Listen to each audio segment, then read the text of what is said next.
തിരുമിനി. ഈ പച്ചൻ പള്ളിക്കുടുത്ത് പോയിട്ടില്ല. മരം വെട്ടുകാരനായിരുന്നു എൻ്റെ അപ്പൻ.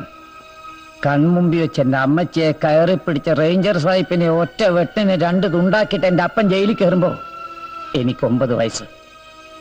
കഴുമരത്തെന്ന് അപ്പന്റെ ശവമിറക്കി ദാ ഇങ്ങനെ കയ്യിലോട്ട് വാങ്ങിക്കുമ്പോ അമ്മ എന്റെ 10ാമത്തെ പിറന്നാളാ.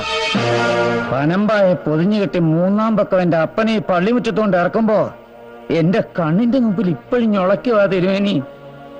ഈ നീളത്തിലുള്ള കൃമികള് അപ്പന്റെ മൂക്കിന്ന് വായുന്നു. അന്ന് മൂക്ക് പൊത്തിക്കൊണ്ട ഇതുപോലത്തെ കുപ്പായമിട്ട തിരുമേനിമാര് അപ്പന്റെ ശവത്തിന് ടാറ്റിയത് എടുത്ത് തെമ്മാടിക്കുഴി കൊണ്ട് തള്ളിക്കോളാൻ. അന്യം വേർക്കുന്ന കാശ് കൊണ്ട് അപ്പം തിന്ന് വീഞ്ഞും കുടിച്ച് കോണ്ടാസയിലും ബെൻസയിലും കേറി നടക്കുന്നവരുടെ പളുവളത്തെ കുപ്പായത്തോട് അന്ന് തീർന്ന തിരുമേനി ബഹുമാനം. ഇപ്പൊ എനിക്ക് അതിനോട് തിരുമേനി ഇംഗ്ലീഷിൽ പറഞ്ഞ സാധനമാ. എന്നതാടാ